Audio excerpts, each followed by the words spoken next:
Coba antum perhatikan dari pembahasan kita, dari awal pembahasan tadi sampai sekarang, kita melihat bagaimana pendidikan ulama sunnah kepada kita adalah pendidikan yang ilmiah. Mereka sebutkan masalah dalil, masalah dalil, masalah dalil. Kita dididik oleh mereka untuk ilmiah, untuk berjalan di atas dalil. Dan pendidikan yang seperti ini tidak didapatkan selain dari pendidikan sunnah. Berbagai macam syubhat di luar sana untuk menjauhkan manusia dari mengikuti Al-Quran dan hadis dengan pemahaman para sahabat Nabi. Ada yang beralasan bahwa kita harus mengikuti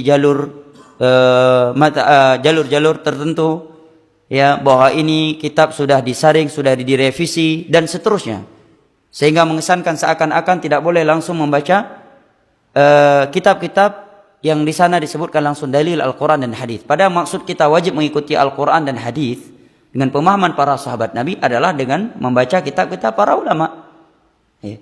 Bukan kita langsung datang ke Al-Quran dan hadis mengambil suatu hukum dengan melangkahi ulama 4 mazhab, melangkahi tabi'in, tabi'ut tabi'in. Bukan ini maksudnya.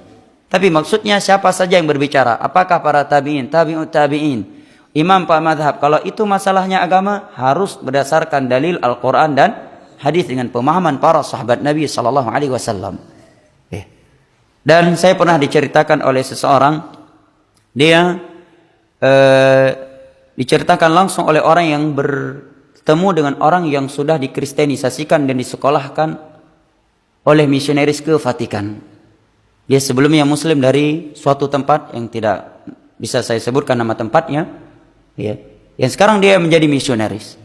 Dia sebutkan kepada orang kampungnya tersebut ketika ke rumahnya, dan orang kampungnya tersebut terkejut. Di rumahnya ada salib yang begitu besar. Ya. Disebutkan oleh dia bahwa di antara misi misionaris yang paling besar, mereka membuat kaum muslimin tidak lagi mengikuti Al-Quran dan hadis dengan pemahaman para sahabat Nabi. Dan tidak lagi menjaga salat 5 waktu berjamaah. Ya. Karena ini merupakan sumber persatuan. Karena otomatis kalau orang prinsip beragamanya mengikuti Al-Quran dan hadis dengan pemahaman para sahabat Nabi, ke seluruh dunia pun dia pergi tetap sama. Karena Al-Quran universal, hadis Nabi juga universal. Pemahaman para sahabat Nabi juga universal. Tapi kalau kaidah beragama, kita ikuti saja mayoritas masyarakat setempat kita. Kita ikuti aja bagaimana keumuman masyarakat di tempat kita. Dia akan berubah-ubah, ya, sesuai dengan perubahan tempat. Kalau dia beralasan kita di Indonesia ikut Syafi'i karena mayoritasnya Syafi'i, kalau dia ke Burma, ke India, berarti harus pindah mazhab dong, pindah ke Hanafi. Di sana mayoritasnya Hanafi. Kalau dia ke Maroko, di sana mayoritasnya Maliki, berarti pindah lagi dong, jadi Maliki. Kalau dia ke Timur Tengah, rata-rata di sana Hambali, pindah lagi dong ke Hambali. Ya macam HP jadinya. Di Indonesia pakai kartu ini, pergi haji ganti dengan kartu Saudi, pergi ke Mesir pakai kartu Mesir, setelah itu pakai kartu yang lain, pulang ke Indonesia baru pakai kartu Indonesia lagi. Ya, sedangkan Allah menyebutkan Al-Quran untuk seluruh manusia. Setiap yang menganut agama Islam, sumber agamanya adalah Al-Quran, hadis dengan pemahaman para sahabat Nabi. Ada dalil dia ikuti. Kalau ini prinsipnya, dia tidak akan berubah-ubah. Dia nggak akan pindah dari sebuah prinsip pada prinsip yang lainnya, kecuali karena ada dalil yang telah dia ketahui. Kemanapun dia pergi, dia berprinsip.